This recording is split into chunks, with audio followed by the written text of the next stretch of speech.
Hello guys, welcome to Vyas academy online classes. Class 7 subject SST के अंदर आज हम न्यू चैप्टर स्टार्ट करेंगे, chapter number 22, role of the government in health. दोनों अलग अलग वर्ड है, आप देख सकते हैं। गवर्नमेंट अलग शब्द है और हेल्थ अलग शब्द है। गवर्नमेंट जो कि शासन करती है, जनता के बारे में सोचती है, और हेल्थ यानी कि स्वास्थ्य। यानी कि इस चैप्टर के अंदर हम पढ़ेंगे कि लोगों के स्वास्थ्य के बारे में गवर्नमेंट क्या क्या करती है, उसका रोल क्या होता है, वो सारी बातें हम इस चैप्टर के अंदर पढ़ेंगे। सबसे पहले तो हम यहाँ पर देखेंगे व्हाट इज हेल्थ। हेल्थ के बारे में हम पढ़ेंगे कि वो हेल्थ क्या होता है। अपनी सामान्यतया अगर हम देखें तो हेल्थ का मीन्स ये होता है स्वास्थ्य। और हम कहते हैं कि आज तेरी हेल्थ कैसी है, मतलब वो शारीरिक रूप से किसी बीमारी से ग्रसित है या किसी भी कोई बीमार है, तो उसके संदर्भ में हम हेल्थ के बारे में समझ सकते हैं। बट अगर हम इसको विस्तार पूर्वक देखें तो हेल्थ का मीन्स केवल शारीरिक रूप से नहीं माना जाता है। हेल्थ का मीन्स ये भी होता है मेंटल रूप से वो कितना स्वस्थ है, साथ ही साथ शारीरिक रूप से कितना स्वस्थ है, और सामाजिक रूप से भी वह कितना स्वस्थ है। तो जब हम इन तीनों चीज़ों को शामिल करते हैं और व्यक्ति अगर इन तीनों चीज़ों में परिपक्व है या पूरी तरह से अच्छा है, तभी उसको हम अच्छी रूप से हेल्थी मान सकते हैं, हेल्थी कह सकते हैं। ठीक है, तो व्हाट इज हेल्थ का मीन्स समझ में आ गया कि व्यक्ति की शारीरिक, मानसिक और सामाजिक स्थिति के आधार पर उसके बारे में राय बनाना कि वो किस तरह से हेल्थी है। ठीक है, health is the one of the basic need of human beings. जैसा कि आप सबको पता है कि मनुष्य के अपना जीवन निकालने के लिए, अपना जीवन गुजारने के लिए कुछ बेसिक नीड्स की आवश्यकता होती है। फॉर एग्जाम्पल, जैसे कि रहने के लिए घर चाहिए, ठीक है, खाने के लिए भोजन चाहिए, पहनने के लिए कपड़ा चाहिए। उसी तरह से उसको जीने के लिए शारीरिक मानसिक रूप से भी स्वस्थ होना चाहिए। तो इसी के आधार पर कि हेल्थ भी व्यक्ति की एक बेसिक नीड होती है। ठीक है, then after health is ability to remain free to illness and injuries. ठीक है, यानी कि जैसे कि मैंने आपको पहले भी बताया था कि हेल्थ जो होती है वो शारीरिक मानसिक रूप से उसकी स्वस्थता को बताती है। तो यहाँ पर वही बात यहाँ पर बताई गई है कि उसकी एबिलिटी, शारीरिक रूप से वो कितना सक्षम है कार्य करने में, या कितना वो कार्य कर सकता है, उसको किसी तरह की कोई बीमारी तो नहीं है, या फिर वो किसी तरह से कोई घायल अवस्था में तो नहीं है। घायल अवस्था का मीन्स यही होता है कि उसको कोई चोट वोट तो नहीं लगी है। ठीक है, तो ये इसी के अंतर्गत आता है हेल्थ इज एबिलिटी। ठीक है, एबिलिटी का मतलब उसकी योग्यता के अंतर्गत आता है कि व्यक्ति शारीरिक रूप से, मानसिक रूप से कितना किसी कार्य को करने में सक्षम है। वो कोई बीमार तो नहीं है या उसको किसी तरह की कोई चोट तो नहीं लगी है। तो वो सब इस हेल्थ के टॉपिक के अंदर हम देख सकते हैं। देन आफ्टर हमारा ये अगला पॉइंट आता है वेलफेयर ऑफ पीपल। अब यहाँ पर हम इसको कॉन्सेप्ट से जोड़ेंगे, पार्ट से जोड़ेंगे कि जैसा कि यहाँ पर देख सकते हैं role of the government in the health. ठीक है, कि गवर्नमेंट किस तरह के से अपनी भूमिका निभाती है, किसमें, लोगों के हेल्थ में। तो यहाँ पर इस टॉपिक के अंतर्गत हम देख सकते हैं कि लोगों की भलाई के लिए। ठीक है, अब लोगों की भलाई के लिए कोई गवर्नमेंट ये नहीं चाहेगी कि उसकी राज्य की जनता को किसी तरह की कोई बीमारी हो या कोई लोग बीमारी से मरे। जैसे कि आप फॉर एग्जाम्पल आज के संदर्भ में देख सकते हैं कि भारत और पूरे वर्ल्ड के अंदर कोरोना महामारी फैल रही है।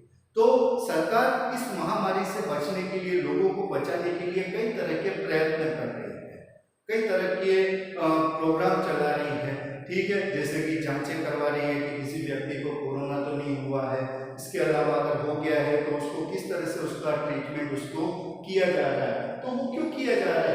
वेलफेयर ऑफ पीपल, यानी लोगों की भलाई के लिए। ठीक है, तो इसी संदर्भ में गवर्नमेंट जो होती है वो और भी कई तरह के काम करती है लोगों को स्वस्थ रखने के लिए।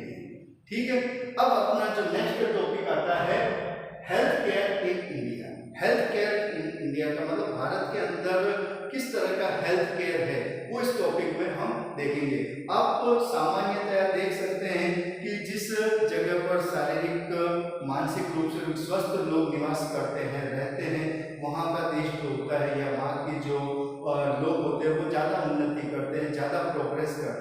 लेकिन अगर मान लो वहाँ पर किसी तरह की बीमारियां है या किसी तरह के कोई भी कमियां हैं, तो उसकी वजह से वहाँ के लोगों की जो कार्य क्षमता होती है वो भी कम हो जाती है। तो इसी संदर्भ में हम देखेंगे भारत के अंदर हेल्थ केयर किस तरह का है।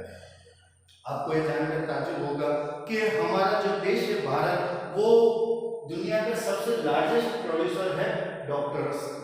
ठीक है, भारत में हर साल 15,000 नए डॉक्टर बनते हैं। ठीक है, लोग भी डॉक्टरी करते हैं और अपनी सेवाएं भारत के साथ साथ विश्व के अन्य देशों को भी देते हैं। साथ ही साथ इसमें एक चीज और बता देता हूँ कि भारत में आपने देखा होगा कि इतनी ज्यादा मतलब मेडिकल फैसिलिटीज हो चुकी है कि बाहर के देशों के लोग भारत में इलाज करवाने के लिए आते हैं। लेकिन इन सब चीजों के होने के बावजूद कुछ जगह पर भारत में मेडिकल की कमी देखी जा सकती है, लोगों में बीमारियां देखी जा सकती है। उसके पीछे रीजन क्या है वो मैं आपको नेक्स्ट वीडियो के अंदर बताऊंगा। यहाँ पर आप देख सकते हैं need for the health care. Need for the health care का मतलब कि हेल्थ केयर की जरूरत क्यों पड़ती है, इसके पीछे बेसिक रीजन क्या है। तो इसमें देख सकते हैं सबसे पहले to prevent and treat illness, यानी कि लोगों को स्वस्थ रखने के लिए और बीमारियों को दूर करने के लिए हेल्थ केयर की जरूरत पड़ती है। अब हेल्थ केयर की जरूरत पड़ गई अपने को किस रीजन से, कि लोगों को स्वस्थ रखने के लिए, उनकी बीमारियों का इलाज करने के लिए। Then after we are required to have facility like health centre, hospital, ambulance and blood bank. अब लोगों को इलाज करना है, उनको अच्छा करना है, बीमारी से ग्रसित हो रहे हैं, तो इसके लिए हमें कुछ फैसिलिटीज की आवश्यकता होगी। और वो फैसिलिटीज क्या क्या हो सकती है, जैसे कि देख सकते हैं आप हेल्थ सेंटर हुआ, हॉस्पिटल हुआ, हॉस्पिटल में मरीजों को लाने के लिए एम्बुलेंस हुई, और साथ ही साथ ब्लड बैंक या फिर कई तरह की लेबोरेटरीज भी होती है। दो लेबोरेटरीज और ब्लड बैंक इसलिए कि मान लो किसी व्यक्ति को खून की आवश्यकता है तो वो तुरंत ब्लड बैंक जाकर खून ले सकता है। साथ ही साथ लेबोरेटरीज की आवश्यकता कि व्यक्ति के अंदर कौन सी किस तरह की बीमारी है उसकी जांच करने के लिए लैब होती है, जिसमें व्यक्ति की बीमारी पकड़ में आती है और वह अपना इलाज सही तरीके से करवा सकता है। Then after in order to run such facility we need health worker, qualified doctors and nurses. ठीक है, अब जैसे अपने पास ये सारी चीजें आ गई है, हॉस्पिटल आ गया, हेल्थ सेंटर आ गया, ब्लड बैंक आ गया, लेबोरेटरीज आ गई, लेकिन इनको अपने आप तो ये चलेगी नहीं, रोबोट तो यहाँ पर होंगे नहीं, तो इनको चलाने के लिए, यहाँ पर वर्क करने के लिए हमें इन सब चीजों की आवश्यकता होगी। जैसे क्वालिफाइड डॉक्टर हो गया, नर्सेस हो गए, कंपाउंडर हो गया, इन सब की आवश्यकता होगी और ये सब इन सारे हेल्थ सेंटर, हॉस्पिटल को रन करेंगे, चलाएंगे। साथ ही साथ अब यहाँ पर एक बेसिक नीड और होती है कि व्यक्ति स्वस्थ हो रहा है, उसका इलाज किया जा रहा है, ट्रीटमेंट किया जा रहा है, लेकिन वो ट्रीटमेंट कब होगा, जब उसको पर्याप्त मात्रा में मेडिसिन मिलेगी, दवाइयाँ मिलेगी। तो एक बेसिक नीड ये भी देखी जा सकती है, दवाइयाँ। अब आपको जानकर आश्चर्य होगा, भारत में मोस्ट ऑफ जितनी भी दवाइयाँ हैं वर्ल्ड में सबसे ज्यादा भारत में ही बनाई जाती है, टीके भी सबसे ज्यादा भारत में ही बनाए जाते हैं। तो इस प्रकार से हमने यहाँ पर need for the health care के बारे में पढ़ा। नेक्स्ट टॉपिक में हम नेक्स्ट नया वीडियो देखेंगे, उसमें नए चीज के बारे में पढ़ेंगे। तब तक के लिए धन्यवाद, थैंक यू वेरी मच।